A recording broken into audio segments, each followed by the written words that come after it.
Okay, people are.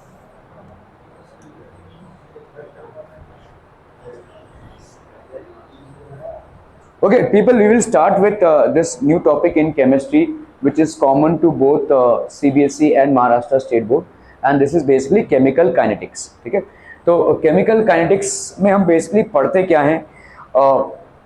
Chemical kinetics मतलब rate of the reaction से जुड़ा हुआ है. ठीक है, it is basically concern with how slowly और हाउ विद स्पीड. ठीक है, how much speed a particular reaction basically takes place. कितने स्लोली या कितने फास्ट एक रिएक्शन का रेट है. That is what we primary deal with. ठीक है, okay. So introduction to chemical kinetics people. Chemical reaction होता है भाई साहब. ठीक है, केमिकल रिएक्शन में आप कैसे हम बोलेंगे कि एक केमिकल रिएक्शन होता है? या तो प्रेसिपिटेट बन रहा होगा, नया सब्सटेंस बन रहा होगा, गैस इवॉल्व हो रही होगी. ये सारे तमाम चीज़ों से हम बोल सकते हैं कि एक chemical reaction, a particular chemical reaction is taking place. Now what about the rate of the reaction? Is that reaction going really fast और slow? That is called basically chemical kinetics. ये हम केमिकल काइनेटिक्स में deal करते हैं. ठीक है, okay. Feasibility, chemical thermodynamics, extent, ठीक है, केमिकल इक्विलिब्रियम, ठीक है, स्पीड. तो अभी देखो, कोई भी केमिकल रिएक्शन, ठीक है, any kind of chemical reaction will depend upon 3 factors. ये 3 फैक्टर्स पे डिपेंड करेगा. एक होती है भाई साहब फीजिबिलिटी, मतलब इसका केमिकल थर्मोडायनेमिक्स क्या है. ठीक है, फीजिबिलिटी मतलब इसका केमिकल थर्मोडायनेमिक्स क्या है, किस पर्टिकुलर टेम्परेचर पे ये रिएक्शन हो रहा है, कितने हीट में इवॉल्व हो रहा है, कितना हीट गिवन हो रहा है, ये सारी चीजें आती हैं. एक होता है एक्सटेंट. ठीक है, एक्सटेंट मतलब देखो, कोई भी केमिकल रिएक्शन, कोई भी केमिकल रिएक्शन, समझ लो A प्लस बी तुमको दे रहा है भाई साहब C. ठीक है, every reaction at a certain point of time will be reversible. ठीक है, वो रिवर्स मारेगा. ठीक है, और जब वो रिवर्स मारेगा तब क्या हो जाएगा? It will establish an equilibrium. ये भाई साहब इक्विलिब्रियम एस्टैब्लिश करेगा. क्लियर है, समझ में आ रहा है ये? तो एक्सटेंट मतलब कितने देर तक हो रहा है, तब तक ही होगा कोई केमिकल रिएक्शन जब तक भाई साहब इक्विलिब्रियम ना एस्टैब्लिश हो जाए. इक्विलिब्रियम जब स्टैब्लिश होता है तब ऐसा नहीं है कि केमिकल रिएक्शन स्टॉप हो गया है. इक्विलिब्रियम जब स्टैब्लिश होता है इसका मतलब होता है rate of forward reaction. Rate of forward reaction is equal to rate of backward reaction. ठीक है, आपका जो रेट है फॉरवर्ड रिएक्शन का वो बैकवर्ड रिएक्शन के रेट के बराबर हो जाएगा. ठीक है, क्लियर है? Are we clear on this one people? Chemical equilibrium, अगर आपका कोई भी केमिकल रिएक्शन एक इक्विलिब्रियम स्टेज पे आ गया है, इसका मतलब ये नहीं होता है कि केमिकल रिएक्शन स्टॉप हो गया है. इसका मतलब ये होता है कि rate of the forward reaction will be equal to rate of backward reaction. और चौथा फैक्टर है भाई साहब आपके स्पीड का फैक्टर. सो ये आपके तमाम चीजें हो गई. फीजिबिलिटी मतलब केमिकल थर्मोडायनेमिक्स, एक्सटेंट मतलब केमिकल इक्विलिब्रियम, फिर आता है आपका भाई साहब स्पीड. सो ये आपके 3 फैक्टर्स हो गए which basically, so chemical reaction depends upon these 3 factors. ठीक है, so chemical kinetics, the Greek word kinesis means movement. मतलब आपका मूवमेंट से ये कनेक्टेड है, कितने स्पीड से एक पर्टिकुलर रिएक्शन जो है तो परफॉर्म हो रहा है. What is the speed of a particular reaction? ठीक है, it is a branch of chemistry which deals with the study of reaction rates and there mechanism. तो ये रिएक्शन रेट को भी डिटरमिन करेगा किस स्पीड से कोई रिएक्शन हो रहा है. स्पीड आपका स्लो या फास्ट है, ये देखो. ठीक है, स्पीड आपका स्लो या फास्ट है, इसको भी डिटरमिन करेगा, प्लस देयर मैकेनिज्म, कौन से मैकेनिज्म से ये रिएक्शन कैरी आउट हो रहा है. ठीक है, तो हर रिएक्शन के 3 फैक्टर्स हैं. क्या क्या हो गए भाई साहब आपके? Every reaction will have 3 factors. 1 stability. ठीक है, स्टेबिलिटी होती है इक्विलिब्रियम से कनेक्टेड. ठीक है, और क्या होता है भाई साहब? सॉरी, स्टेबिलिटी होती है केमिकल थर्मोडायनेमिक्स से कनेक्टेड. फिर आपका आता है भाई साहब हाँ स्पीड. ठीक है, so these are 3 things which it is correlated to. Okay, so chemical kinetics deals with the dash spontaneity, rate, extent और नन ऑफ द अबव. तो ये रेट ऑफ द रिएक्शन से कनेक्टेड है. ठीक है, okay. Types of reaction. Types of reaction, very fast reaction, जो बहुत fast reaction होते हैं, केमिकल काइनेटिक्स में हम उसको स्टडी नहीं करते हैं जनरली. ठीक है, मतलब ताबड़तोड़ जो हो रहे हैं. ठीक है, ऐसे रिएक्शंस को केमिकल काइनेटिक्स में स्टडी नहीं किया जाता है. ठीक है, generally we do not study them in chemical reaction. और जो बहुत स्लो रिएक्शंस होते हैं उनको भी स्टडी नहीं करते हैं हम स्टडी करते हैं मॉडरेट लेवल के रिएक्शंस को. जैसे अगर मैं आपको दिखाऊं, मतलब बोलूं कि आयरन की रस्टिंग, भाई साहब बहुत स्लो प्रोसेस है, तो इसको केमिकल काइनेटिक्स में हम नहीं पढ़ते हैं. ठीक है। लेकिन अगर हम बोले कि भाई साहब जैसे सोडियम का बर्निंग, सोडियम भाई साहब आप खुले में रख दोगे जल जाएगा, ठीक है, फास्ट रिएक्शन है ये, इसको भी हम शायद केमिकल काइनेटिक्स में कवर नहीं करेंगे। We are not going to cover very fast और very slow reactions, we are going to cover chemical kinetics में सिर्फ मॉडरेट लेवल के रिएक्शंस, ठीक है।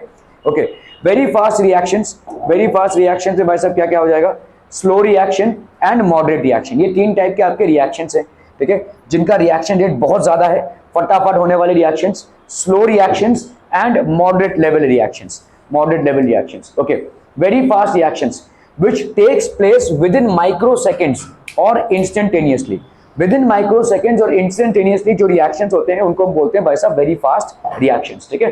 These include all ionic reactions, ज्यादा करके आपके ionic reactions जितने भी होंगे वो बहुत fast reactions होंगे, ठीक है। All precipitation reactions, ठीक है, जहां पे भी आपका precipitate बन रहा होगा, जैसे समझ लो भाई साहब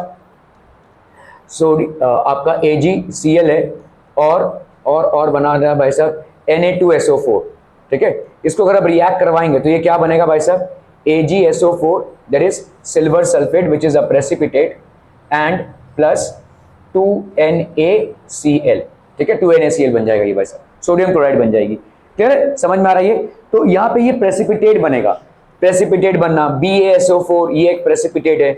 जितने भी आपके ऐसे रिएक्शंस होंगे जिसमें प्रेसिपिटेट बनेगा वो बहुत फास्ट रिएक्शंस होंगे, ठीक है। आयनिक रिएक्शंस जितने भी हैं, आयंस फॉर्मेशन के जितने भी रिएक्शंस होंगे they will be very fast reactions, all precipitation reactions and all neutralisation reactions. Neutralisation reaction basically क्या है आपका, acid plus base is equal to salt plus water, ऐसे तमाम जितने भी रिएक्शंस हैं, ठीक है। और कंबस्शन रिएक्शंस, कंबस्शन रिएक्शंस मतलब जब आपने किसी सब्सटेंस को हीट किया हो, ठीक है, तो कंबस्शन से जो बनता है उसको हम बोलेंगे कंबस्शन रिएक्शंस, ठीक है। So all these are pretty much fast reactions, ionic reactions, precipitation reactions, neutralization reactions and combustion reactions. These are fast reactions, ठीक है। So very fast मतलब very fast. Example भाई साहब precipitation of silver chloride, अब समझ लो भाई साहब silver nitrate है, इसको आप सोडियम क्लोराइड से रिएक्ट करवा रहे हैं, तो यहाँ पे क्या बन रहा है, silver chloride which is basically a precipitate, ये आपका क्या बन रहा है भाई साहब, precipitate. Precipitate of silver chloride occurs by mixing of aqueous solutions of silver nitrate and sodium chloride, silver nitrate and sodium chloride को मिक्स करके भाई साहब सिल्वर क्लोराइड बन रहा है, ठीक है।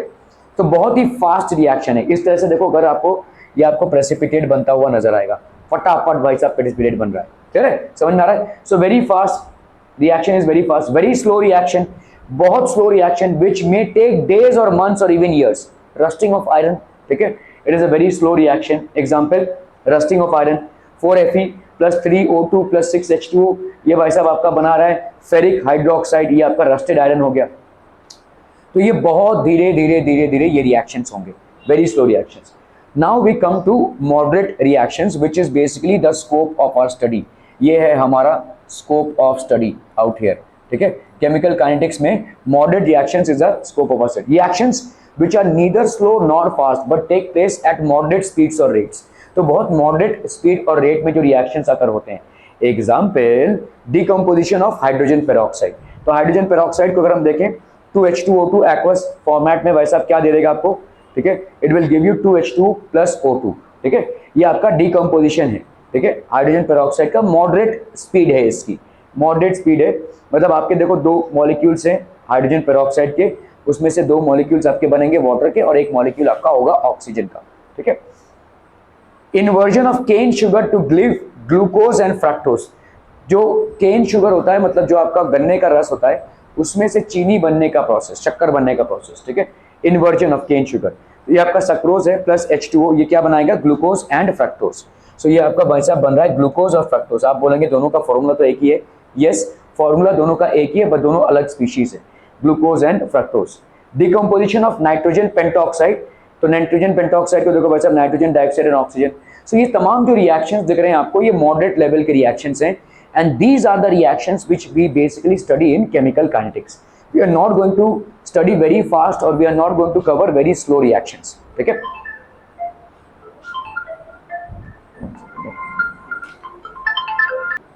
Okay, so in chemical kinetics we mainly study, कौन से भाई साहब स्टडी करेंगे हम, moderate speed reactions.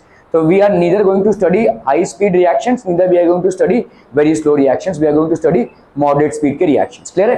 Okay, okay, okay. Question the enthalpies of formation of aluminium oxide and boron oxide are this and this. एक भाई साहब माइनस में है और एक आपका प्लस में है, ठीक है, kilo joules per mole. Can this data help us to know the rate of oxidation of aluminium and boron. देखो एक आपका बोरॉन ऑक्साइड बन रहा है और एक आपका एल्यूमिनियम ऑक्साइड बन रहा है, ठीक है. तो यहाँ पे एंथैल्पी ऑफ फॉर्मेशन है. एंथैल्पी ऑफ फॉर्मेशन मतलब या एनर्जी दी जाने वाली या एनर्जी ले जाने वाली. देखो एल्यूमिनियम ऑक्साइड में भाई साहब एनर्जी रिलीज होती है और यही एनर्जी कहाँ पे यूज होती है, कहीं आपके रोजमर्रा के जीवन में आप देखते हैं. एल्यूमिनियम जो ऑक्साइड बनाने का प्रोसेस है, एल्यूमिनियम को ऑक्सीजन के साथ कंबाइन करने का, ये इतनी ज्यादा एनर्जी रिलीज करता है भाई साहब, 1600 किलो जूल्स पर मोल. समझ रहे हैं आप, बहुत ज्यादा एनर्जी होगी. आप रोजमर्रा के जीवन में इसको देखते हैं. चलो चलो फटाफट बताओ. हाँ, रेस्पिरेशन में एल्यूमिनियम कहां से आएगा, तेरे बॉडी में एल्यूमिनियम है. देखिए एल्यूमिनियम ऑक्साइड का जो आपका ऑक्सीडेशन प्रोसेस है, मैं आपको ऐसे ही मतलब बतौर सवाल पूछ रहा हूं, उसमें बहुत बड़ा हीट होता है, जनरेट होता है. थर्मोडाइट रिएक्शन बोलते हैं भाई साहब. ये जो आपके ग्रिल वाले होते हैं ना, फैब्रिकेशन वाले, वो इसी टेम्परेचर का तो इस्तेमाल करते हैं. उनके पास एक रॉड होता है, देखो, ठीक है, उसको वैसे वैसे करते हैं और वो इतना ज्यादा भाई साहब एनर्जी होता है कि दो चीजें एक साथ जुड़ जाती हैं, ठीक है. तो फैब्रिकेशन वाले इसको यूज करते हैं. क्या यहाँ पे एल्यूमिनियम ऑक्साइड का बनना इतना एनर्जी रिलीज करता है और भाई साहब बोरॉन ऑक्साइड का बनने के लिए इतनी एनर्जी लगती है. क्या ये समझ में आ रहा है? You will have to supply this amount of energy for boron oxide, ठीक है. Can this data help us to know the rate of oxidation of aluminium and boron. Question है, will it be able to tell you the rate of oxidation of aluminium and boron? बोलो बोलो बोलो. Question है भाई साहब, पूछा गया है. क्या इससे आप रेट ऑफ फॉर्मेशन डिटरमिन कर सकते हैं? तो अभी आपने क्या पढ़ा, देखो 3 स्टेट्स होते हैं. एक तो आपका थर्मोडायनेमिक स्टेट हो गया, दूसरा भाई साहब आपका हो गया थर्मोडायनेमिक स्टेट आपका, ठीक है, और फिर दूसरा क्या है, हाँ, स्टेबिलिटी, जिसमें इक्विलिब्रियम स्टेट पे आप जाते हैं, और तीसरा क्या है भाई साहब आपका स्पीड, ठीक है. स्पीड से काइनेटिक्स रिलेटेड है, थर्मोडायनेमिक्स से काइनेटिक्स रिलेटेड नहीं है, ठीक है. थर्मोडायनेमिक्स से भाई साहब काइनेटिक्स रिलेटेड नहीं है, ये आपके थर्मोडायनेमिक्स का पार्ट है, ठीक है. This is basically a part of your thermodynamics, it is not related to kinetics. So even if you know, देखिए कितना हीट लगता है या कितना हीट इवॉल्व होता है for products to be formed out of components, you will still not be able to predict whether the reaction will be fast or whether the reaction will be slow, ठीक है. तो यहाँ पे भाई साहब no thermodynamic data है ये भाई साहब. This is purely a thermodynamic data, are not related to the rate of the reaction. Thermodynamic data का रेट ऑफ रिएक्शन से कोई लेना देना नहीं है. Are we clear on this one? बहुत बढ़िया भाई साहब, ठीक है. Which of the following reactions occurs most rapidly at room temperature? Room temperature में भाई साहब कौन सा सबसे क्या? ओके, तो भाई साहब इसका बताइए क्या आंसर हो जाएगा, फटाफट बताइए. अरे अभी तो पढ़ा भाई साहब. विच of the following reactions occurs most rapidly at room temperatures? कौन सा होगा? अभी तुमने क्या पढ़ा, किसका रेट सबसे ज्यादा होता है? आयनिक रिएक्शंस. फिर अब मतलब टकला मैं हूं, गजनी तुम हो भाई साहब, ठीक है. आयनिक रिएक्शंस पढ़ा तुमने, और क्या पढ़ा? और क्या पढ़ा भाई साहब? अभी तो पढ़ा 2 स्लाइड पहले. अरे भाई साहब अभी तो पढ़ा, just now you studied right. Ionic reactions fast होते हैं, बहुत ज्यादा, वेरी फास्ट. प्रेसिपिटेशन रिएक्शंस, ठीक है, यू जस्ट स्टडीड, ये पढ़ा ना आपने भाई साहब. This include all ionic reactions, all precipitation reactions and all neutralization reactions and combustion. Ionic precipitation, neutralization और combustion. Ionic precipitation, neutralization और combustion, ये 4 रिएक्शन बहुत फास्ट होते हैं. तो अभी आप देखो यहाँ पे जो आपको ऑप्शंस दिए हुए हैं, उनमें आपको इनमें से कौन सा दिख रहा है और अकॉर्डिंगली आप उसको सजाओ भाई साहब, ठीक है. सो तो आपको यहाँ पे क्या दिख रहा है भाई साहब? What can you say about this? यहाँ पे आपको क्या दिख रहा है? This is what? ग्लूकोज है. और यहाँ पे भाई साहब concentrated H2SO4. Is this a neutralisation reaction? No, it is not. ये न्यूट्रलाइजेशन रिएक्शन तो नहीं है, क्योंकि आपके प्रोडक्ट्स क्या होते थे वैसे? यहाँ पे आपके SO4 रिलेटेड प्रोडक्ट्स बनते थे ना, यहाँ पे ब्रेक डाउन हुआ है, लेकिन ये भाई साहब break down is due to concentrated H2SO4। यहाँ पे NO2 प्लस ये कॉम्बिनेशन रिएक्शन है, ठीक है, तो ये भी नहीं है, ठीक है।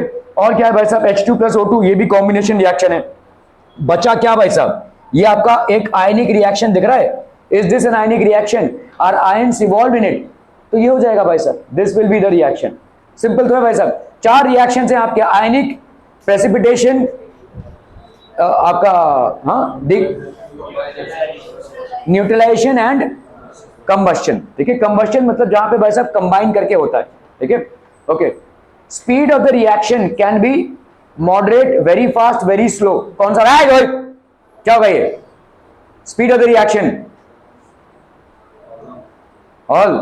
अच्छा, chemical kinetics deals with those reactions which occur at slow speed, moderate speed, fast speed, all of these, so they will generally be dealing with moderate speed, ठीक है, जिसको मेजर कर सके। भाई साहब पट्ट से कोई रिएक्शन हो गया, क्या मेजरमेंट करोगे आप, ठीक है, और कोई बहुत धीरे धीरे रिएक्शन हो रहा है तो उसको भी मेजर करना बहुत मुश्किल है। भाई साहब कोई अगर आयरन का चीज है जो अभी तैयार हुआ है, उसको रस्ट खाने में मतलब 3-4 साल लग जाएंगे, तो क्या क्या रेट आप मेजर करोगे उसका, ठीक है। सो इसीलिए मॉडरेट लेवल पे जो रिएक्शंस होते हैं, मॉडरेट स्पीड्स पे जो रिएक्शंस होते हैं, केमिकल काइनेटिक्स को हम उसी में अप्लाई करते हैं, ठीक है। Rate, speed and velocity of the reaction, ठीक है। तो speed of an automobile is expressed as speed is equal to change in position upon time taken, है कि नहीं भाई sir, displacement upon time, change in position मतलब क्या, displacement upon time, so that is called speed, okay. Reactant और product, ठीक है, तो इसमें क्या हो जाएगा, rate will be equal to change in concentration upon time taken, ठीक है।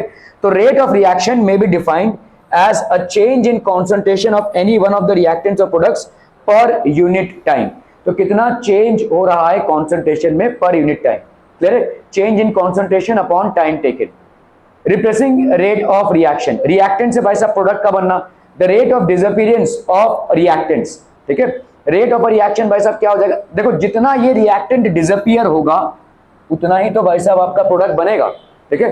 क्या है, the more is the disappearance of the reactants, the more products will be form, ठीक है। So the rate of disappearance of reactants, तो rate of reaction will be decrease in concentration of reactant upon time taken, या भाई साहब क्या लिख सकते हैं हम, increase change in concentration upon time taken, तो ये भाई साहब क्या हो जाएगा, change in rate of reaction में defined change in concentration of any one of the reactants, तो any one of the reactants और प्रोडक्ट्स। तो अगर हम देखते हैं rate of a reaction can be determined as decrease in the concentration of the reactant upon time taken और increase in the concentration of the product upon time taken, दोनों में भी आप एक्सप्रेस कर सकते हैं, क्लियर समझ में आ रहा है, मतलब rate of a reaction, rate of a reaction इसको हम क्या लिख सकते हैं, decrease in dp by dt और dr by dt, ठीक है। तो कितना कॉन्सेंट्रेशन चेंज हुआ रिएक्टेंट्स का पर यूनिट टाइम, कितना कॉन्सेंट्रेशन चेंज हुआ है प्रोडक्ट्स का पर यूनिट टाइम, दोनों में आप इसको एक्सप्रेस कर सकते हैं। Are be clear to this one people, ठीक है, ओके। चेंज इन कॉन्सेंट्रेशन, तो reactant rate of a reaction is decrease in concentration of r, that is reactant, ठीक है। यहाँ पे भाई साहब r मतलब हो गया आपका रिएक्टेंट, ठीक है, रिएक्टेंट अपॉन टाइम टेकन, ठीक है।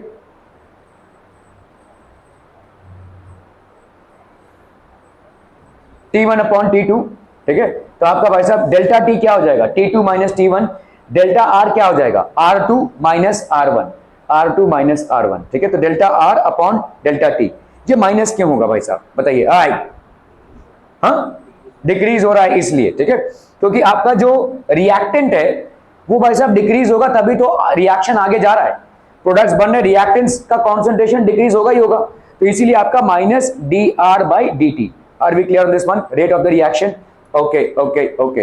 Reactant भाई साहब आपका product, the rate of the appearance that is p of product dp by dt, ठीक है। तो rate of the reaction will be increase in concentration of p upon time taken, तो समझ लो भाई साहब पहले concentration p1 था अपॉन अब हो गया p2 इन टाइम, पहले था t1 और अभी है टाइम t2, ठीक है। तो इसको हम क्या लिख सकते हैं भाई साहब, डेल्टा t हो जाएगा t2 minus t1, delta p हो जाएगा आपका p2 माइनस p1, कॉन्सेंट्रेशन है, कॉन्सेंट्रेशन को हम एक्सप्रेस करते हैं किसमें, मोलालिटी में, नॉर्मेलिटी में, मोलालिटी में and so on and so fourth, ठीक है। तो यहाँ पे डेल्टा पी और ये होगा आपका पॉजिटिव, ध्यान रखिएगा यहाँ पे ये पॉजिटिव क्यों होगा, क्योंकि प्रोडक्ट्स आपके बढ़ रहे हैं, प्रोडक्ट्स का कॉन्सेंट्रेशन बढ़ रहा है, ठीक है, रिएक्टेंट्स का कॉन्सेंट्रेशन घट रहा है, ठीक है। इसीलिए आप अगर रिएक्टेंट्स के कॉन्सेंट्रेशन में रेट ऑफ द रिएक्शन को एक्सप्रेस करेंगे तो आपका वो माइनस dr/dt आएगा। अगर प्रोडक्ट्स के टर्म्स में आप इसको एक्सप्रेस करेंगे तो प्लस dp/dt आएगा। Clear? Okay okay okay. Graphical representation, तो रिएक्टेंट का कॉन्सेंट्रेशन देखो नीचे जाएगा भाई साहब जैसे जैसे रिएक्शन होता रहेगा, ठीक है, और प्रोडक्ट्स का कॉन्सेंट्रेशन भाई साहब, लेकिन एक चीज आपको दिख रही है कि ग्राफ यहां पे फ्लैट हो चुका है और ग्राफ यहां पे फ्लैट हो चुका है। So what does it indicate? Equilibrium stage पे आ गया, ठीक है, as per reactant equilibrium stage, as per product equilibrium stage. तो now what will happen at this stage, the rate of forward reaction, rate of forward reaction will be equal to rate of backward reaction. Clear people?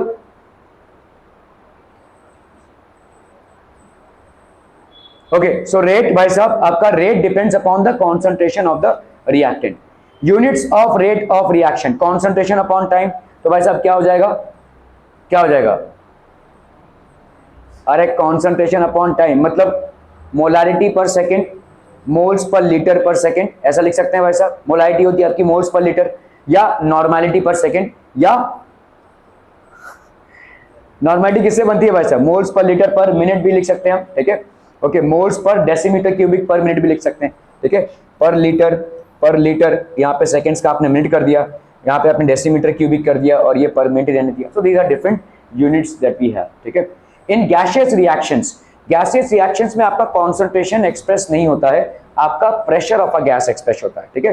तो यहाँ पे आपका क्या हो जाएगा? Partial pressure upon time. Partial pressure मतलब किसी gas, किसी लिक्विड के ऊपर जो प्रेशर होता है उसको हम बोलते हैं पार्शियल प्रेशर, ठीक है।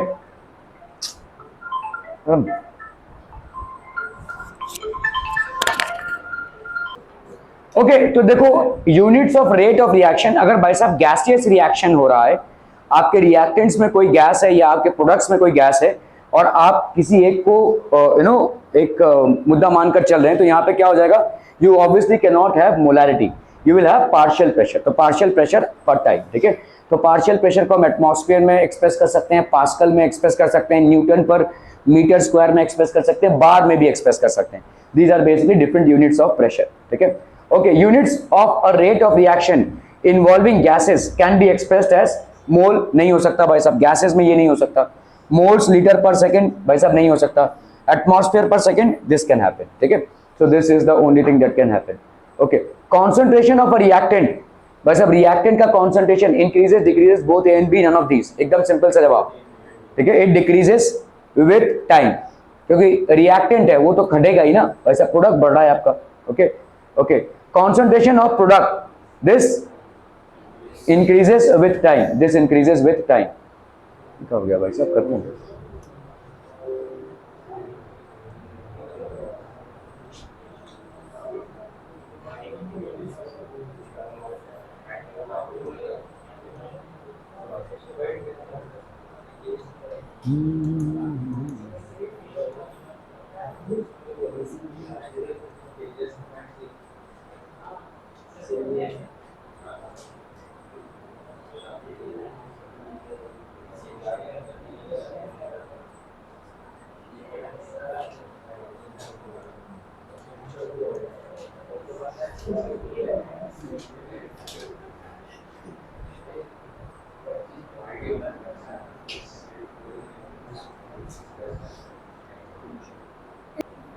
Okay,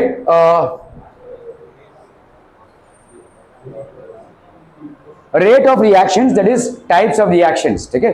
rate of reactions और या हम इस पे types of reaction, different ways of expressing the rate of reactions। सब लोगों को देखना है, उसमें एक मैसेज टाइप कर रहा है, वो कोई बॉम्ब डिफ्यूज नहीं कर रहा है, ठीक है। different ways of expressing the rates of reactions, there are two types of rates of reactions, ठीक है। तो आपके भाई साहब दो टाइप से rates of reactions, average rate of reaction, average rate of reaction, और एक होता है भाई साहब आपका instantaneous rate of reaction. Let's take an example. तो एक होगा भाई साहब आपका जिसको हम बोलते हैं एवरेज रेट ऑफ रिएक्शन, और दूसरा आपका क्या है भाई साहब? Instantaneous rate of reaction. A student takes 20 minutes to reach school by car. The distance between the home to school is 10 kilometer. What is the average speed of the car? Average speed कितना हो जाएगा भाई साहब, total distance upon total time, है कि नहीं। मतलब 10 kilometre को आप मीटर में अगर एक्सप्रेस करें और 20 मिनट को अगर आप सेकंड्स में एक्सप्रेस करें या किलोमीटर पर मिनट, तो what is the average rate और स्पीड कितना हो जाएगा भाई साहब, एवरेज रेट और speed will be distance upon time, right. So 10 kilometre upon 20 minutes, so that will be 0.5 kilometre पर मिनट। ये हो गया भाई साहब एक एग्जांपल जहां पे आप एवरेज रेट को निकाल रहे हैं। Okay, now if you have to find out the instantaneous, the average speed remains constant, ये भाई साहब आपका कांस्टेंट होगा, लेकिन क्या उसके पूरे जर्नी में वो इसी स्पीड से गया होगा, नहीं, कहीं पे ज्यादा क्राउड मिला होगा तो स्पीड कम हुई होगी, और कहीं पे खाली रास्ता मिला होगा तो स्पीड ज्यादा हुई होगी, ठीक है। तो इंस्टेंटेनियस स्पीड की अगर हम बात करें, what is instantaneous speed, suppose there is a red signal at the 8th minute, तो समझ लो भाई साहब उसको रेड सिग्नल मिला 8वें मिनट में, ठीक है। द इंस्टेंटेनियस रेट और स्पीड यहाँ पे कितनी हो जाएगी, distance upon time that is 0, उस टाइम के लिए तो भाई साहब उसका क्या हो जाएगा, स्पीड 0 हो जाएगा, ठीक है, because in spite of time being passed he is not able to move ahead, ठीक है। Okay, instantaneous rate changes from time to time, instantaneous मतलब एक पर्टिकुलर इंस्टेंट पे उसकी वेलोसिटी क्या है, और ये टाइम टू टाइम चेंज होती रहेगी, ठीक है। तो आपका एक एवरेज है, मतलब कितना टोटल टाइम लगा एंड कितना टोटल जर्नी कवर हुआ, और इंस्टेंटेनियस मतलब होता है एक पर्टिकुलर इंस्टेंट पे आपका स्पीड कितना है, ठीक है। Average rate of the reaction, rate of a chemical reaction is appreciable, smallest interval of time is called the average rate of reaction. तो ये भाई साहब rate of a chemical reaction, एक केमिकल रिएक्शन का जो रेट है is appreciable, smallest interval of time is called the average rate of the reaction, ठीक है। So 1 mole of the reactant R produces 1 mole of the product P। समझ लो कोई rate है, कोई रिएक्शन है जहां पे 1 मोल रिएक्टेंट का 1 मोल प्रोडक्ट प्रोड्यूस कर रहा है, ठीक है। Okay, if R1 and P1 are the concentrations of R and P at time T1 and R2 and P2 are the concentration of R and P at time T2, तो यहां पे क्या हो जाएगा भाई साहब, rate of disappearance of R is equal to decrease in the concentration of R upon time taken, तो minus delta R by Tt, मतलब R2 minus R1 upon T2 minus T1, ठीक है। या negative sign indicates decrease in the concentration of the reactants। Average rate of the reaction, rate of appearance of P, तो increase in concentration of P that is delta P by delta T that is P2 minus P1 by T2 minus T1। क्या ये मामला समझ में आ रहा है भाई साहब? देखो यहाँ पे आपका एक रिएक्टेंट है, there is a reactant and it is forming a product, ठीक है। और यहाँ पे आपका जो मोल्स है वो सेम है, जैसे जैसे अगर मैं बोलूँ भाई साहब, जैसे आपका NaCl है प्लस AgNO3 है, ठीक है, तो ये क्या फॉर्म कर रहा है, AgCl प्लस NaNO3, इस टाइप का कोई रिएक्शन हो रहा है, तो इसका एक मोल प्रोड्यूस कर रहा है कि नहीं, ठीक है। अगर भाई साहब एक मोल को प्रोड्यूस कर रहा है तो, ठीक है, तो मतलब आपका ये घटता जाएगा और ये आपका बढ़ता जाएगा। तो लेट्स से हमने एक रीडिंग ली एट टाइम T1 पे, हमने रीडिंग ली, ठीक है, तो टाइम आपका 0 है, तो आपका भाई साहब R फुल कॉन्सेंट्रेशन में अपना, और यहाँ पे कॉन्सेंट्रेशन कितना है, 0। Let's say at time T1 R का कॉन्सेंट्रेशन घट के कितना हो गया, R1 हो गया, और P का कॉन्सेंट्रेशन बढ़ के कितना हो गया भाई साहब, P1 हो गया। फिर एक और हमने टाइम पे रिकॉर्डिंग निकाली और हमने भाई साहब यहाँ पे नोट किया, तो ये R1 घट के और R2 हो चुका था, और P1 बढ़ के कितना हो चुका था, P2, ठीक है। तो आप यहाँ पे रेट ऑफ रिएक्शन को दोनों ही तरह से बोल सकते हैं। रेट ऑफ द रिएक्शन हो जाएगा इसके चेंज का rate, that is R2 minus R1 upon T2 minus T1, और यहाँ पे होगा माइनस क्योंकि ये घट रहा है, ठीक है, जिसको हम क्या लिख सकते हैं, delta R upon delta T। ये एक रेट ऑफ रिएक्शन को एक्सप्रेस करने का तरीका हो गया। और दूसरा तरीका क्या हो जाएगा भाई साहब, रेट ऑफ रिएक्शन को एक्सप्रेस करने का सेम चीज है, हम प्रोडक्ट्स में अगर आप जाते हैं अभी, ठीक है, तो rate of reaction will be equal to, product तो आपका ज्यादा ही बन गया होगा तो ये नेगेटिव नहीं होगा, P2 minus P1 upon T2 minus T1, so that will be how much, delta P upon delta T, ये हो जाएगा आपका रेट ऑफ रिएक्शन। तो rate of reaction can be expressed both ways, increase in the concentration of the products in per unit time और decrease in the concentration of reactants per unit time, दोनों भी तरफ से हम rate of reaction को calculate कर सकते हैं भाई साहब, ठीक है। ओके, ग्राफिकल रिप्रेजेंटेशन भाई साहब, ये हो गया कॉन्सेंट्रेशन ऑफ रिएक्टेंट्स और ये हो गया भाई साहब आपका टाइम, ठीक है। तो ये हो गया रिएक्टेंस, ठीक है। सो आपका यहां पे देखो इस टाइम पे समझ लो यहां पे R1 था और यहां पे रिएक्टेंस का भाई साहब क्या हो गया R2, ठीक है।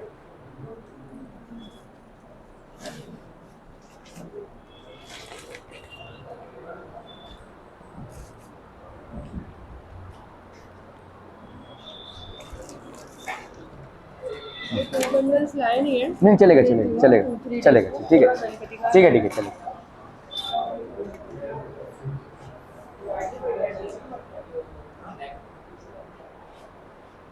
ओके सो यहाँ पे भाई साहब क्या हो जाएगा R1 है और R2 है। तो ध्यान दो यहाँ पे एट टाइम T1 रिएक्टेंट का कॉन्सेंट्रेशन कितना है R1 है, and at time T2 reactant का कॉन्सेंट्रेशन कितना है भाई साहब R2 है।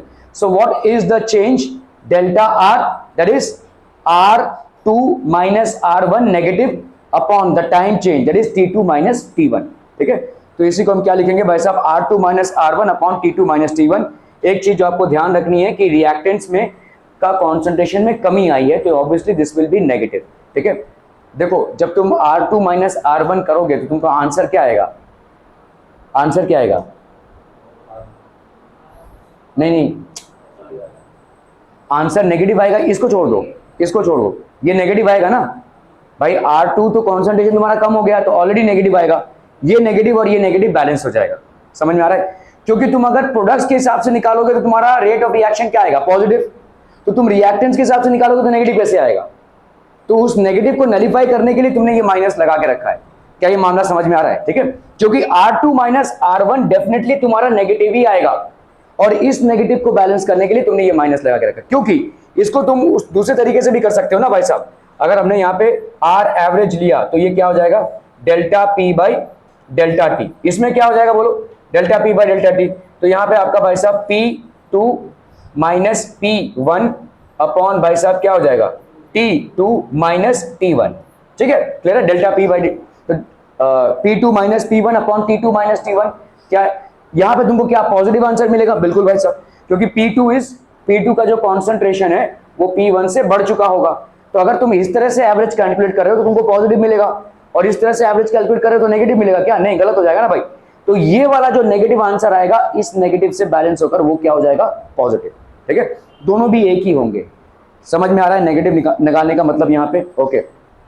अगर हम भाई साहब यहाँ पे क्या कर रहे हैं, यहाँ पे देखो प्रोडक्ट का कॉन्सेंट्रेशन क्या करेगा, बढ़ेगा भाई साहब, इट विल इंक्रीज, ठीक है। सो यहाँ पे भाई साहब इंक्रीज हो गया ये, ठीक है, इंक्रीज T2 माइनस T1। तो अभी आपका क्या हो जाएगा average delta P by delta T which will be P2 concentration minus P1 concentration upon T2 minus T1। Clear है देवजीत, बहुत नींद आ रही है तुमको, है।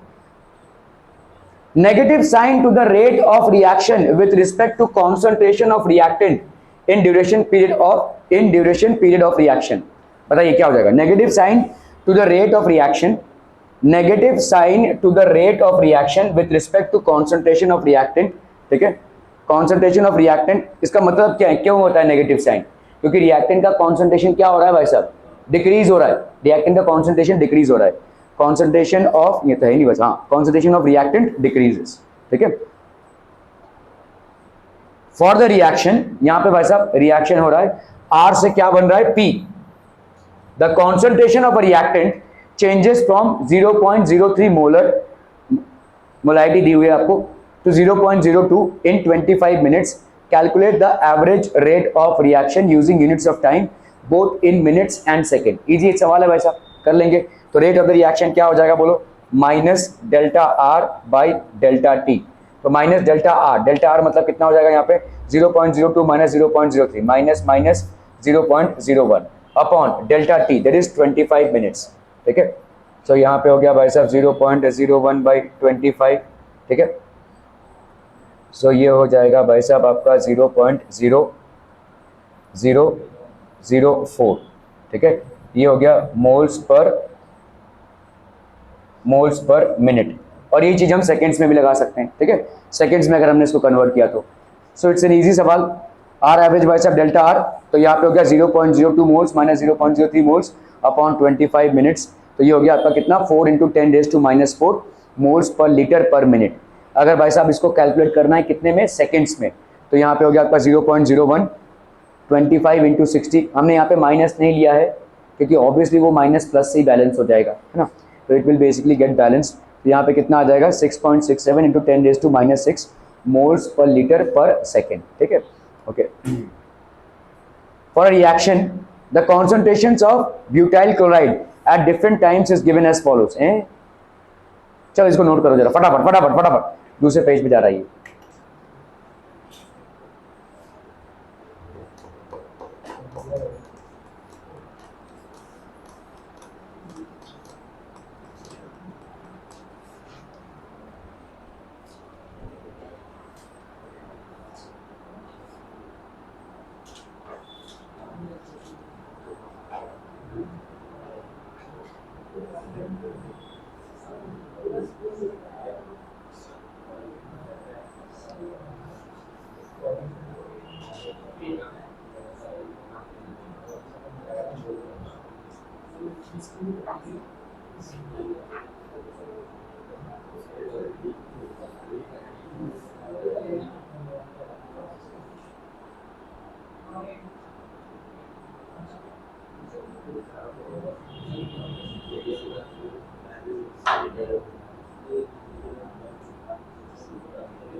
हो गया डन, लिख के हो गया भाई साहब।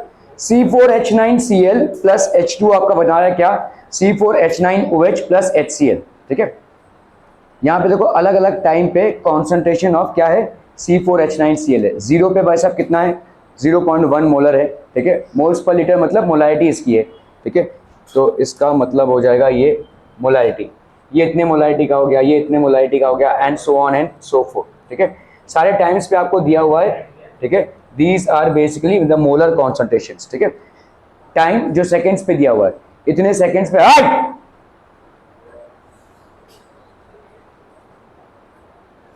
तो for a reaction this calculate the average rate of the reaction during the first interval when C4H9Cl changes from 0.1 molar to 0.0905, ठीक है।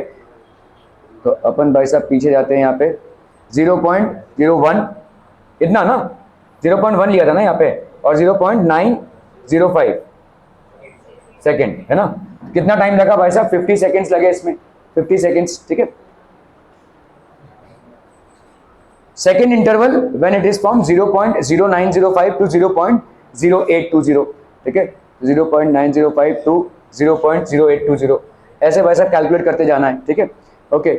सो भाई साहब the average rate will B minus R2 minus R1, तो ये हो गया भाई साहब 0.0905 minus 0.100 upon 50 seconds minus 0 seconds, that will be, so that's going to be how much, 1.9 into 10⁻⁻⁴ moles per litre per second, ठीक है। सेकेंड इंटरवल भाई साहब क्या हो जाएगा यहाँ पे, 1.7 into 10⁻⁴, ठीक है। टाइम को लेना है और भाई साहब आपका मोल्स मोलारिटी को लेना है, change in the molarity from the concentration eight different times given below, determine instantaneous state of reaction at 600 seconds, 250 seconds, 350 seconds and 450 seconds, मतलब उस टाइम पे रिएक्शन का रेट कितना है, what is the reaction rate at that particular time, instantaneous state of reaction. तो आपका भाई साहब यहाँ पे 600 second, 250 seconds, 350 seconds and 450 seconds. तो 600 सेकेंड्स, ठीक है, यहाँ पे बीच में आ रहा होगा भाई साहब ये, ठीक है, the boy needs a massage, okay. 600 seconds भाई साहब कितना हो जाएगा? So it can be determine graphically by drawing a tangent at a time. अभी देखो यहाँ पे पूरा ग्राफ को हमको ड्रॉ करना पड़ेगा। So this is the graph which we are going to draw, ठीक है। और 600 सेकेंड पे, 600 सेकेंड पे आपका इंस्टेंटेनियस रेट ऑफ रिएक्शन क्या होगा? यहां पे आप एक टेंजेंट ड्रॉ करेंगे और इस टेंजेंट का जो स्लोप होगा वो होगा। अभी टेंजेंट कैसे ड्रॉ करेंगे और स्लोप कैसे होगा? देखो स्लोप क्या होता है? स्लोप किसी लाइन का क्या होता है? y2 minus y1 upon x2 minus x1, है कि नहीं? समझ में आ रहा है? तो ये इसका स्लोप आपको क्या मिल जाएगा? आप कोई भी पॉइंट इसमें ले लीजिए। यहाँ पे लेट्स से इधर अगर आप ले रहे हैं तो ये 0.02 है, कहाँ पे भाई साहब? 800 पे। और यहाँ पे क्या है भाई साहब? 0.04 है, कहाँ पे? 600 पे, ठीक है। तो इससे आप निकाल सकते हैं y2 माइनस y1, मतलब y2 माइनस y1 कितना हो जाएगा भाई साहब? 0.04 माइनस 0.02 अपॉन टाइम भाई साहब 800 माइनस 600, 800 माइनस 600, ठीक है। ये हो जाएगा आपका slope. This will be the slope. Are we clear on this one people? समझ में आता हूं? ओके। तो ये हो जाएगा आपका इंस्टेंटेनियस, ये हो जाएगा आपका भाई साहब इंस्टेंटेनियस। तो यहाँ पे आपने ड्रॉ किया, देखो 600 पे आया, ठीक है। और एक पॉइंट ले लीजिए कोई भी, इंस्टेंटेनियस रेट एट 600 सेकेंड, ये आपको डिटरमिन करना है, ठीक है। It can be determine graphically by drawing a tangent at a time t that is 600। Are instantaneous at 600 second can be calculated by plotting concentration of butyl chloride as a function of time. A tangent is drawn such that it touches the curve at 600 seconds. The slope of this tangent is given by minus 0.0165 minus 0.037 upon 800 minus 600, ठीक है। सो यहाँ पे कितना आ जाएगा भाई साहब आपका? ये समझ में आ रहा है? ये आपका किसका टाइम है? 800 का। और ये आपका किसका है भाई साहब? 400 सेकेंड्स का, ठीक है। चले, okay. So this will B 5.12। तो इंस्टेंटेनियस अगर आपको निकालना हो तो आपको उस ग्राफ को तो प्लॉट करना पड़ेगा और ग्राफ का ऐसे उस पॉइंट से एक टेंजेंट निकालना पड़ेगा। वो टेंजेंट का भाई साहब y1 y2 का वैल्यू निकालना है और x1 x2 का वैल्यू निकालना है। तो आपको मालूम है slope of the tangent will be what? y2 minus y1 upon x2 minus x1, और इससे आप निकाल सकते हैं, ठीक है। क्लियर है? Okay. So this is how you can basically. Similarly अगर आपका टाइम देखो कितना है 250 और टाइम 350 और टाइम 450, इस तरह से अगर हम निकालेंगे तो हमको मिल जाएगा। इन अ रिएक्शन 2A से बन रहा है भाई साहब products. The concentration of A decreases from 0.5 to 0.4 in 10 minutes. Calculate the rate during the interval. चलिए करिए इसको भाई साहब फटाफट फटाफट, quick quick quick everyone.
In a reaction 2A is equal to products, the concentration of A decreases from 0.5 moles per liter to 0.4 moles per liter in 10 minutes. Calculate the rate during this interval. तो 2A is equal to products है, ठीक है। तो are average कितना हो जाएगा, minus half delta A by two. क्यों क्यों क्यों क्यों? हाँ हाँ नहीं, माइनस हाफ पूछ रहा हूं, माइनस क्यों? माइनस नहीं पूछ रहा हूं, ये नहीं पूछ रहा हूं कि माइनस क्यों है, मैं पूछ रहा हूं हाफ क्यों है। हाँ, इक्विलिब्रियम मेंटेन करने के लिए नहीं। 2a is equal to product से, मतलब 2 moles of a is giving you product, तो ऑब्वियसली भाई साहब प्रोडक्ट में जो भी बनेगा इसके 2 मोल से बन रहा है, समझ में आ रहा है? प्रोडक्ट में जो भी बन रहा हो, बी सी जो भी बन रहा हो भाई साहब, इट डजंट मैटर, लेकिन इसके 2 मोल से बन रहा है, तो यहां पे क्या निकालेंगे? फैन चला दो ना भाई साहब, नहीं तो मतलब 2 मोल से बन रहा है, तो यहां पे जब आपको रेट ऑफ रिएक्शन निकालना है तो 1 मोल का निकालेंगे, तो 2 मोल के रेट ऑफ रिएक्शन का भाई साहब एवरेज क्या हो जाएगा? Delta A upon upon delta T. ये भाई साहब 2 मोल्स का रिएक्शन का है, तो एवरेज रिएक्शन का रेट क्या हो जाएगा? डेल्टा ए, ये हो गया माइनस डेल्टा ए अपॉन डेल्टा टी, ये हो गया माइनस, ये हो गया 1/2। क्या ये समझ में आ रहा है people? Are we clear on this one? Okay, so यहां पे हो गया भाई साहब 0.4 माइनस 0.5 अपॉन 10, तो ये हो गया 0.005 मोल्स पर लीटर पर minute. Clear clear clear? Okay, rate of reactions, average rate of reaction, average rate of reaction stoichiometry में फॉर रिएक्शन जहां पे ए से बी बन रहा हो, ठीक है, ए से बी बन रहा हो, rate with respect to A, ये क्या हो जाएगा? Minus delta A by delta T. Rate with respect to B, समझ में आ रहा है? अगर हम यहां पे सिर्फ रिएक्टेंट्स को देख रहे हैं तो हमारा रेट ऑफ रिएक्शन क्या होगा? Minus change in concentration of A upon change in time, ठीक है। अगर हम विद रिस्पेक्ट टू बी करेंगे तो क्या आ जाएगा बोलो? Delta of concentration of B upon delta of T, ठीक है। So this will be delta of B upon delta of T at any instant rate measured with respect to the reactant. ये कितना हो जाएगा भाई साहब? Rate measured with respect to product. कभी भी ये दोनों भाई साहब आपके बराबर होंगे, ठीक है। At any point of time delta minus change of concentration of A per unit time will be equal to change of concentration of product per unit time, change of concentration of product at any instant, किसी भी instant में, ठीक है। So rate measured with respect to the reactant will always be equal to the rate measured with respect to the product.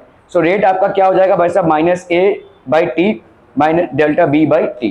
Rate of reaction for a reaction in general, अगर समझ लो भाई साहब N1 moles of A, N2 moles of B, आपको दे रहा है M1 moles of C and M2 moles of D. So the rate can be expressed as, हम यहाँ पे क्या निकाल सकते हैं भाई साहब? 1 by N1 delta A by delta D। क्या ये समझ में आ रहा है? समझ में आतम कि नहीं आतम? देखो अगर मैं इसको देखूं, किसी एक को उठा लो भाई साहब, किसी एक रिएक्टेंट को उठा लो, ठीक है। तो N1 मोल्स ऑफ A का अगर हम रेट ऑफ रिएक्शन निकालें, average rate of reaction N1 moles, ठीक है, तो इसको क्या लिख सकते हैं? N1 इंटू भाई साहब N1 मोल्स का एवरेज कितना हो जाएगा? Average rate of reaction, this will be equal to how much? Delta A minus upon delta T, तो मतलब A एवरेज रिएक्शन कितना हो जाएगा? Minus N delta A upon delta T। Clear है? समझ में आ रहा है ये? ठीक है। तो अगर हमने सिर्फ A को कॉन्सेंट्रेट किया, फिर इसको और क्या लिख सकते हैं बोलो? दूसरा क्या हो जाएगा? This will be equal to minus 1 by N2 delta B upon delta T। This will be equal to 1 by M1 delta C upon delta T। This will be equal to 1 by M2 delta D upon delta T। ठीक है? Clear है? Are we clear on this one people? Clear people? Clear है। Okay. For the given equation, find the rate of the reaction. PCl5 is equal to PCl3 plus Cl2. Clear? Okay. तो क्या हो जाएगा भाई साहब? Rate delta PCl5 upon delta T। Delta PCl5 मतलब आपका delta PCl3 upon delta T, ये भी लिख सकते हैं आप। Delta Cl2 upon delta T, ये भी लिख सकते हैं, ठीक है। So you can write minus delta PCl5 upon delta T, delta PCl3 upon delta T, delta Cl2 upon delta T, ठीक है। Clear. For the given equation find the rate of the equation. ये क्या हो जाएगा भाई साहब? Minus delta Hg upon delta T, this will be equal to minus delta Cl2 upon delta T. This will be equal to delta HgCl upon delta T. Clear? For the given, find the rate of the reaction. चलिए भाई साहब फटाफट फटाफट rate of the reaction क्या हो जाएगा? Easy easy एकदम easy.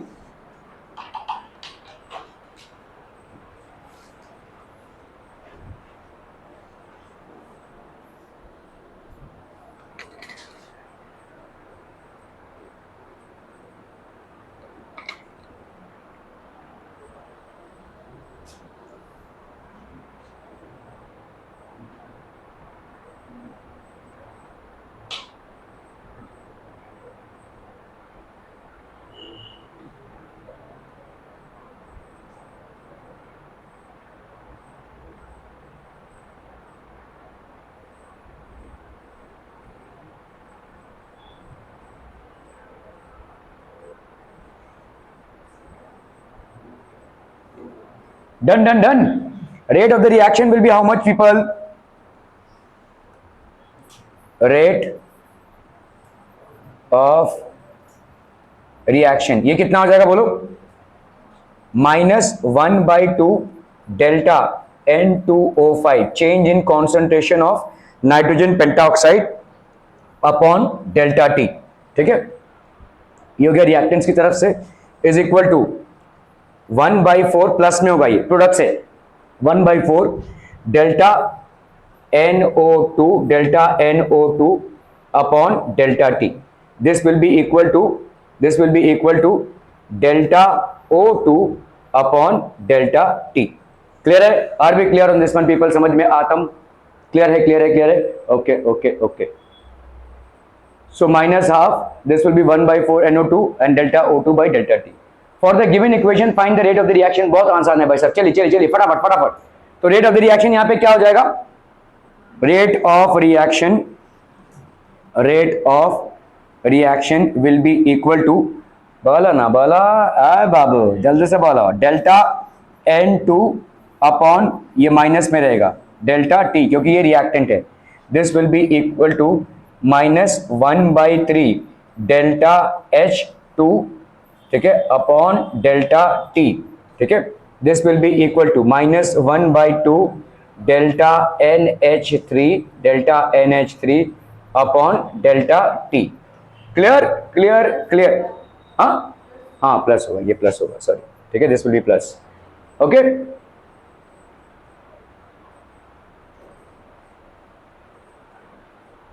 Rate of reactions, instantaneous reactions को निकालने के लिए हम क्या करेंगे? उस पर्टिकुलर पॉइंट पे एक स्लोप ड्रॉ करेंगे, एक लाइन ड्रॉ करेंगे और उस लाइन को मतलब टैंजेंट रखेंगे कर्व से. ठीक है, और उस टैंजेंट का जो स्लोप आएगा वो हो जाएगा हमारा भाई साहब इंस्टेंटेनियस. ठीक है, okay. So the rate of a reaction at a specific instant is known as the instantaneous rate. तो यहाँ पे भाई साहब इंस्टेंटेनियस रेट बोलेंगे इसको. तो इसको हम कैसे लिखते हैं? देखो, जैसे भी अब आप इसका मतलब क्या है? dC/dt होगा ये. ठीक है, लिमिट वाला हो गया. देखो, डेल्टा C/ΔT तो आपका रेट ऑफ द रिएक्शन है. माइनस और प्लस लगता है whether it is a reactant और whether it is a product. ठीक है, अगर आप भाई साहब यहाँ पे लिमिट डेल्टा T अप्रोचिंग 0 रख दें और डेल्टा C/ΔT करें, सो this will B dC/dt. Clear है? dC/dt. Okay. So the change in concentration measured over an infinitesimal time space is called instantaneous rate. Correct.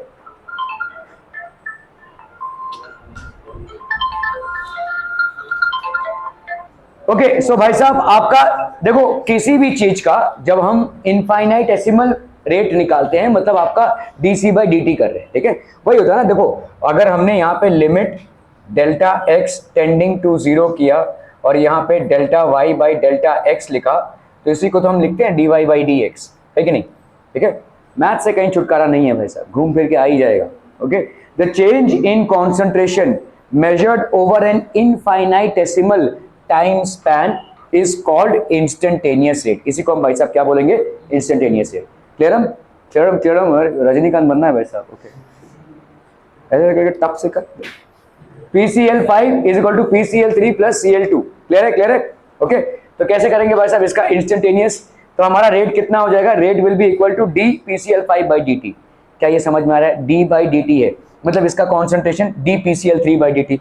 Minus और प्लस का फर्क तो आपको समझ में आ गया होगा, ये क्योंकि प्रोडक्ट्स का है तो ये भाई साहब प्लस में, और ये क्योंकि रिएक्टेंट्स का है तो ये आपका माइनस में। ठीक है, कितनी ही बार आप भाई साहब ऐसे स्लोप बनाओगे और स्लोप से टेंजेंट, मतलब कितनी बार आप कर्व बनाओगे और उसका भाई साहब टेंजेंट निकालोगे, फिर टेंजेंट से स्लोप निकालोगे, it's a very tedious process. ठीक है, so the better and easier way out is to do differentiation. ठीक है, समझ में आता है, बहुत बढ़िया भाई साहब। ठीक है, या DCl2 by D T. Larger change for average rate, D is definitely, मतलब ये तो आपका इंस्टेंटेनियस जो होता है डिफरेंशिएशन का ही मामला है। ठीक है, तो रेट इसका कितना हो जाएगा, बोलो ना, बोलो आए रोहित, वाह जल्दी वाह, जल्दी वाह। हाँ बट -1/2 डी, ये देखो इंस्टेंटेनियस रेट ऑफ रिएक्शन है। ठीक है, DN2O5 DN2O5 by D T. क्लियरम क्लियरम क्लियरम। Okay, this will be equal to 1/4 DNO2 DNO2 by dt, and this will be equal to DO2 by dt. क्लियरम क्लियरम क्लियरम पीपल। ठीक है,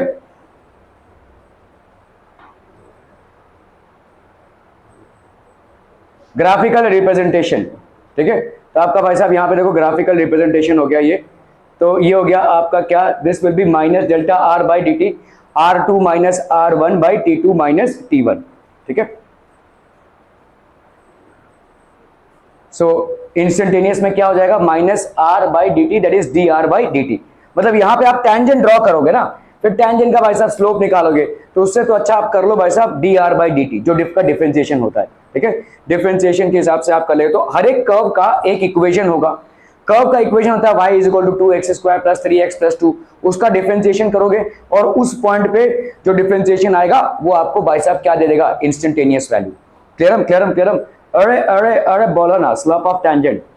चलो भाई साहब, रेट ऑफ द रिएक्शन, अरे Rohit, rate of reaction N2 plus 3H2 is 2NH3, कौन सा होगा भाई साहब, जल्दी बता फटाफट। रेट ऑफ द रिएक्शन फटाक से बताना है, इंस्टेंटेनियस रेट है, एक्चुअली ये इंस्टेंटेनियस रेट है, it is just not the rate, it is instantaneous rate. ठीक है, इंस्टेंटेनियस रेट। ओके चलो भाई साहब जल्दी से बताओ ना ये, हाँ बी 1 बाई डी टी, नहीं बी नहीं है। अरे बी क्यों नहीं है, क्योंकि यहाँ पे प्लस आ गया भाई साहब, ये माइनस में होगा ना, 3H2 है, ये हो रहा है, क्लियर है, और ये हाफ DNH3, तो this will be the one. Clear है, बी नहीं होगा भाई साहब। ठीक है, वहां पे प्लस आ गया है। Okay, okay, okay. For half x2 plus y2 is equal to x y2, the rate of the reaction can be expressed as, बाबू चलो बाबू जल्दी से,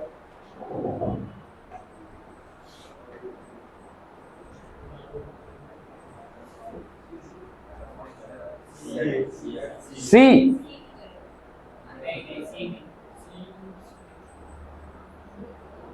देखो यहां पे भाई साहब हाफ आपका अनबैलेंस्ड है, अनबैलेंस्ड है भाई साहब, इसको आपको बैलेंस करना पड़ेगा इंटू 2, तो ये हो गया कितना, x2 plus 2y2 is equal to 2xy2। ठीक है, अब कर लो भाई साहब बैलेंस, तो यहां पे क्या हो जाएगा, minus dx2 by D t is equal to -1/2 dy2 by D t is equal to, यहां पे आप लिख सकते हैं 2 dxy2 बाई डी टी, है ना, यहां पे तो लेकिन 2 हो गया यार, इसमें तो एक में भी नहीं आया ये।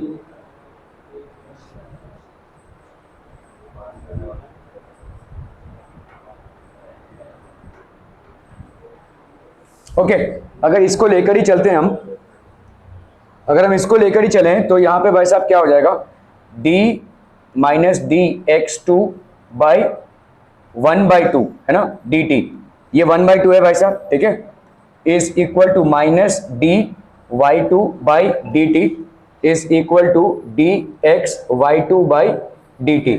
So this will be minus 2 dx2 by dt is equal to minus dy2 by dt is equal to dx y2 by dt. ठीक है, कह रहे फॉर द रिएक्शन, अभी तू बताएगा इसको, चल. For the reaction this the rate of the reaction is, चल चल फटाफट फटाफट, -1/2 d N2O5 by dt. This will be equal to -1/4 की +1/4. इधर है ना भाई साहब, प्रोडक्ट्स में है ये, dNO by dt. This will be equal to dO2 by dt plus dO2 by dt. ठीक है,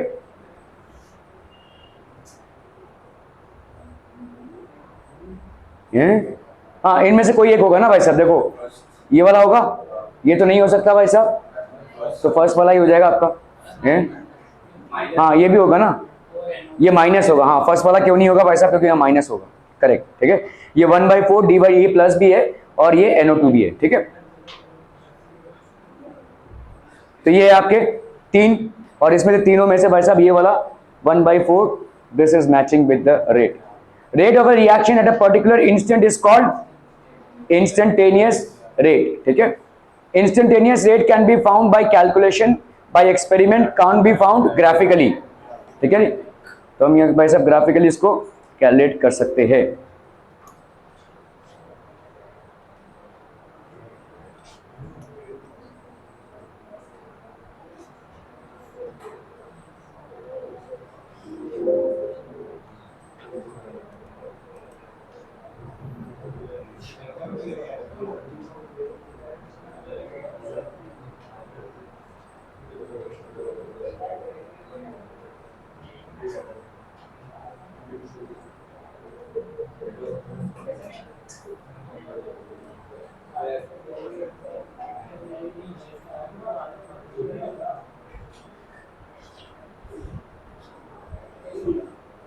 factors influence the rate of reaction.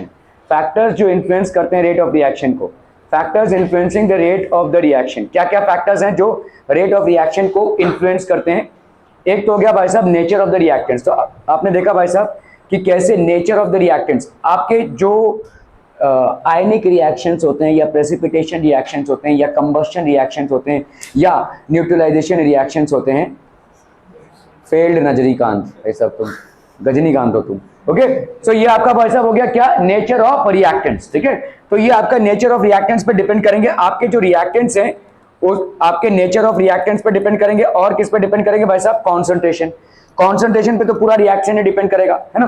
तो आपने देखा rate of the reaction is dependent on the concentration of reactants as well as on the concentration of products. तेरा तो आज test था लेकिन तूने तो भाई साहब कुछ बोला ही नहीं. Okay, concentration of reactants. ठीक है, फिर क्या है भाई साहब आपका टेम्परेचर. देखो अगर टेम्परेचर को आप बढ़ाओगे तो डिपेंडिंग आपके टेम्परेचर के बढ़ाने से रिएक्शन का रेट बढ़ता है जनरली. तू आजकल आउट ऑफ लिमिट होता जा रहा है. कैटलिस्ट, कैटलिस्ट भाई साहब क्या होता है, what is catalyst? Catalyst increases the speed of the reaction without itself taking part in the reaction. वो खुद पार्टिसिपेट नहीं करता है रिएक्शन में, but it increases the speed of the reaction. आलू गोभी, क्या क्या बोल रहा है, आलू गोभी कुछ तो बोल रहा था. Okay, nature of the reactants, rate of reaction of ionic reactants is more faster than covalent reactions. तो हमने देखा ही है कि भाई साहब आपका जो स्पीड है वो आयन से बढ़ जाता है. ठीक है, आयन से भाई साहब बढ़ जाता है. तो rate of ionic reactions is much more faster than covalent reaction. Covalent reactants need bond dissociation and association. तो कोवैलेंट रिएक्शंस में भाई साहब बॉन्ड का एसोसिएशन होता है या डिसोसिएशन होता है. ठीक है, AgNO3,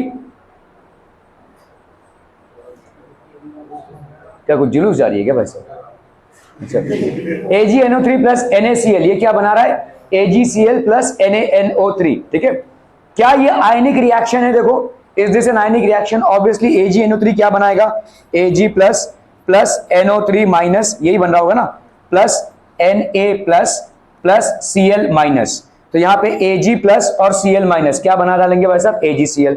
यहाँ पे NO3 माइनस और Na प्लस क्या बना डालेंगे भाई साहब, NaNO3। So is this an ionic reaction? Definitely it is, and if it is an ionic reaction, it is a faster reaction.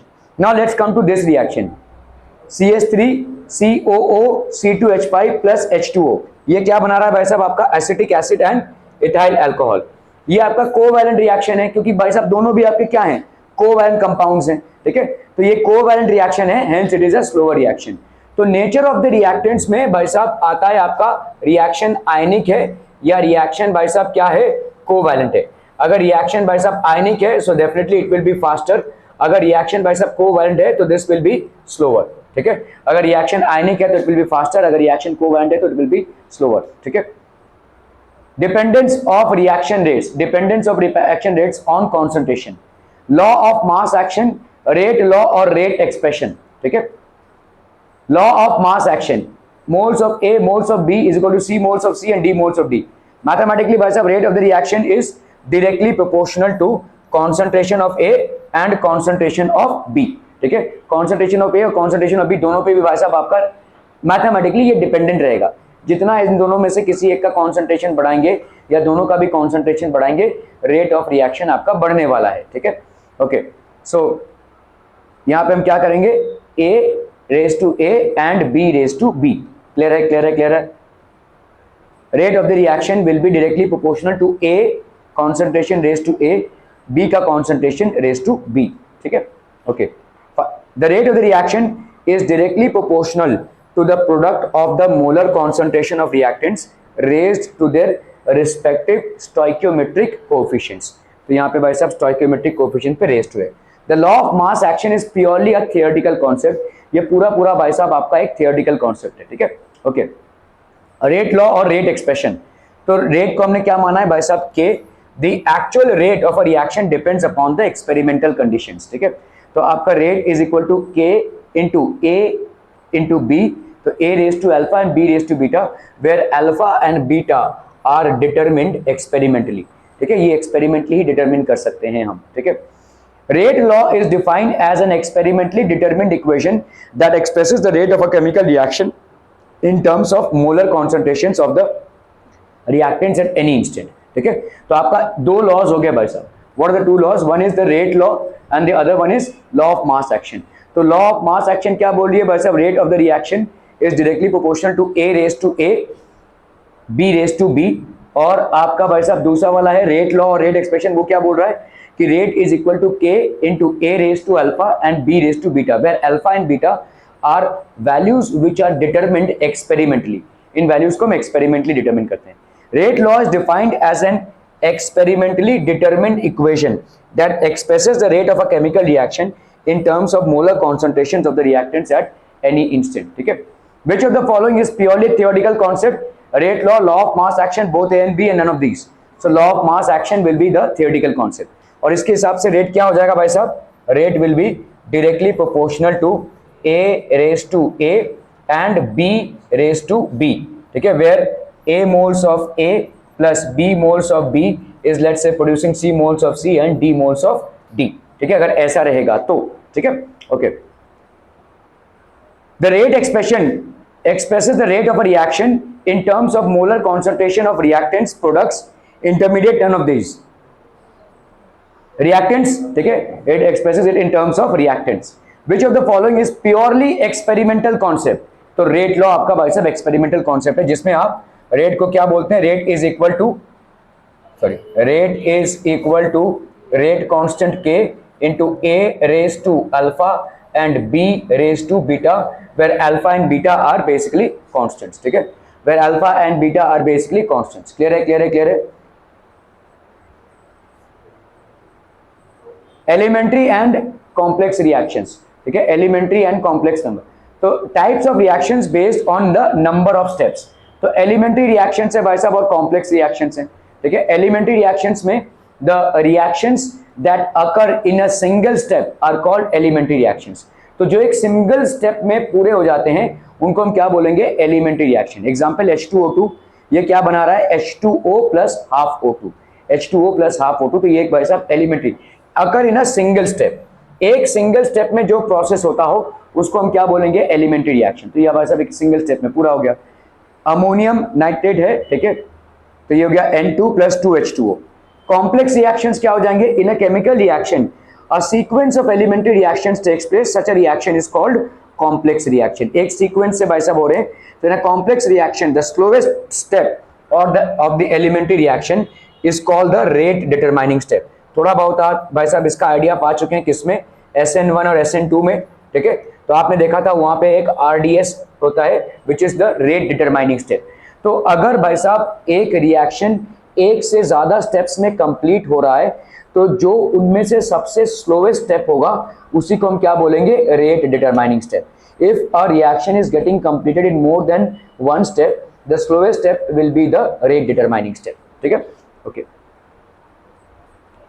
Example 1, जैसे आपका NOA + 2H2 है, ये क्या बना रहा है, N2 + 2H2। तो यहाँ पे मैकेनिज्म क्या है भाई साहब, 2NO + 2 + H2 N2 + H2O2, ठीक है। आपका भाई साहब स्टेप 2, तो यहाँ पे देखो स्टेप्स में हो रहा है ये रिएक्शन, ठीक है। This reaction, this entire reaction is happening in steps. तो पहले हमारा क्या हो रहा है भाई साहब, NO है, ये H2 गैस के साथ क्या बना रहा है, N2, और यहाँ पे बन रहा है भाई साहब आपका H2O2, ठीक है। फिर आपका स्टेप 2 है, H2O2 है प्लस H2, ये क्या बना रहा है, 2H2O, ठीक है। फिर आपका आता है भाई साहब, ये आपका स्लो स्टेप है, इन दोनों को ऐड करोगे, अगर इन दोनों को ऐड करोगे तो ये मिल जाएगा ना, 2NO + 2H2O, ये H2O2 और ये H2O2 कैंसिल, N2 + 2H2O, ये मिल जाएगा, ठीक है। ये वाला जो रिएक्शन है रहा है, ये वाला आपका स्लो है, and this reaction is happening at a faster rate. So which one will be the rate determining step, obviously this will be the rate determining step. इस रिएक्शन का रेट ही आपके रिएक्शन के रेट को correspond करेगा, ठीक है। Okay, so this is the RDS। तो आपका रेट डिटरमाइनिंग स्टेप यहाँ पे R will be equal to K, यहाँ पे क्या हो जाएगा, NO raised to 2 into H2 raised to 1। Reactants को लेकर ही हम चल रहे हैं, प्रोडक्ट्स को लेकर नहीं चल रहे हैं इसमें, ठीक है। एग्जाम्पल 2, तो आपका देखो NO2Cl है, ठीक है, ये क्या बना रहा है, 2NO2 + Cl2। तो मैकेनिज्म अगर देखेंगे आप, तो यहाँ पे देखो, अगर आपको रेट को किसी रिएक्शन के डिटरमिन करना है तो मैकेनिज्म भी आना चाहिए, ठीक है। ओके, तो NO2Cl है भाई साहब, पहला स्टेप में क्या हो जाएगा, NO2 + Cl, ओके। दूसरे स्टेप में क्या हो जाएगा, NO2Cl + Cl, ये क्या बना रहा है, NO2 + Cl2। इन दोनों को ऐड करेंगे तो क्या हो जाएगा भाई साहब, 2NO2Cl is equal to 2NO2 + Cl2, 2NO2 + Cl2।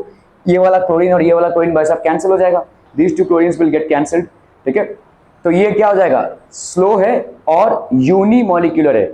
Unimolecular मतलब सबके देखो भाई साहब यूनिमोलिकुलर है, ऑल आर 1 मोल ईच, ठीक है। ये आपका भाई साहब step 2 is fast and by molecular है भाई साहब, ठीक है। फास्ट और बाई मॉलिक्यूलर मतलब 2 मॉलिक्यूल्स का रिएक्शन हो रहा है, यहाँ पे एक ही मॉलिक्यूल डिसोसिएट हो रहा है, तो इस is unimolecular.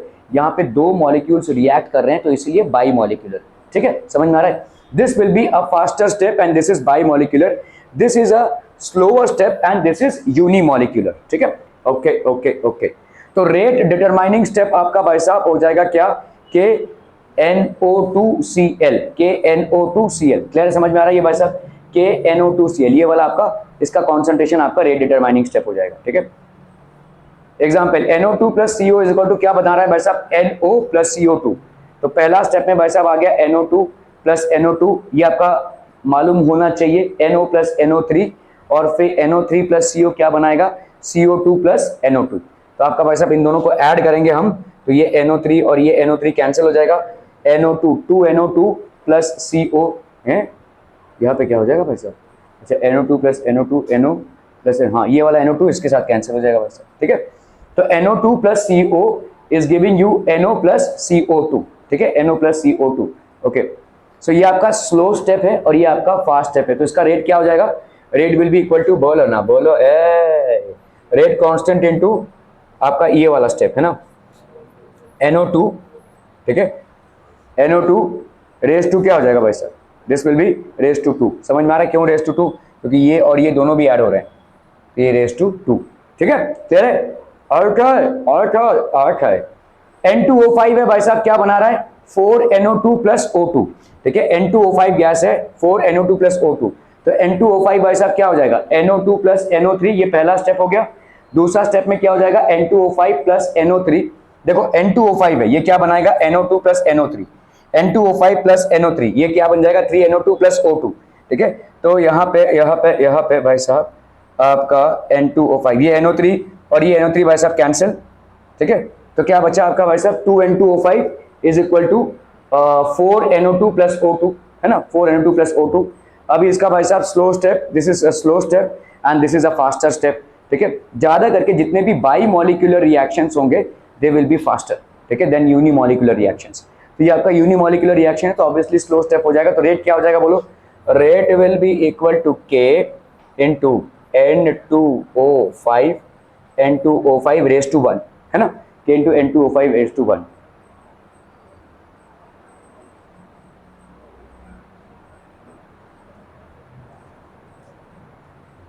ClO minus plus ClO minus ये हो गया ClO2 minus plus Cl minus, ClO2 minus plus ClO minus ये हो गया ClO3 माइनस Cl माइनस, ठीक है। आपका भाई साहब ये हो रहा है क्लोरेट आयन का। तो यहाँ पे भाई साहब और भाई साहब क्या हो जाएगा यहाँ पे Cl, ठीक है। तो आपका देखो इन दोनों को ऐड करोगे तो कितना आ गया 1 2 and 3 ClO minus is equal to ClO3 minus plus 2 Cl minus. अगर मैं इसका रेट निकालना चाहूं तो क्या हो जाएगा भाई साहब, rate is equal to K into ClO minus raise to 2, ये वाला कंसिडर करेंगे आप क्योंकि it is a slow reaction, बहुत स्लो है आप, ठीक है। ClO minus 2। तेरे घर में कोई दादागिरी नहीं है क्या, तेरा कोई दादागिरी नहीं है, वो तेरा भाई साहब सोता है इसलिए क्लास नहीं आ रहा है, कल टेस्ट नहीं दिया, मैंने पूछा क्या हुआ, सो रहा था, मिर्जा गालिब है वो भाई साहब एकदम से। ClO माइनस 2 और आपका भाई साहब बोल रहे बाप रे बाप 10 मिनट तक, मतलब 4 बजे क्लास चालू होता है और 4:15 बजे तक भाई साहब साइकिल पे ऊपर नीचे, एक दोस्त को भी लिया उसने ऊपर नीचे, क्या पेन खरीद रहे थे हम, पता नहीं कौन सा पेन खरीद रहे। H2O अल्कलाइन मीडियम में I माइनस के साथ भाई साहब क्या बना रहा है 2H2O प्लस O2, ठीक है। मैकेनिज्म भाई साहब H2O2 I माइनस, ये क्या बनाएगा H2O प्लस IO माइनस, ठीक है। H2O2 IO minus is equal to H2O plus I minus plus O2, ठीक है। H2O2 प्लस I माइनस ये क्या बनाएगा, पहले तो H2O IO minus, H2O2 plus IO minus ये क्या बनाएगा H2O plus I minus plus O2। तो ऑब्वियसली ये बाई मॉलिक्यूलर रिएक्शंस है, जनरली तो दोनों भी बाई मॉलिक्यूलर है यहाँ पे भाई साहब, ठीक है। This will B slower and this will be faster, ठीक है। तो 2H2O भाई साहब क्या बना रहा है आपका 2H2O प्लस O2। तो आपका रेट डिटरमाइनिंग स्टेप कौन सा हो जाएगा, ये वाला। अगर ये रेट डिटरमाइनिंग स्टेप है तो रेट कितना आ जाएगा वाला, ठीक है। This will be H2O2 and this will be I minus, ठीक है। This will be the rate of the reaction, rate of the reaction is equal to K H2O2 into I minus. A species formed as a product of in one step and is consumed in subsequent step is called as, a species which is formed as a product in one step and is consumed in a subsequent step is called intermediate, okay, it is called intermediate, very good. The slow step of reaction mechanism is also called the rate determining step, okay. Reactions which takes place in several states are called complex, fast, slow, none of these complex reactions, ठीक है। The stepwise description of a reaction is called reaction mechanism, है ना भाई साहब, ये reaction mechanism हो जाएगा। Okay, एक छोटा सा 5 मिनट का ब्रेक लीजिए और उसमें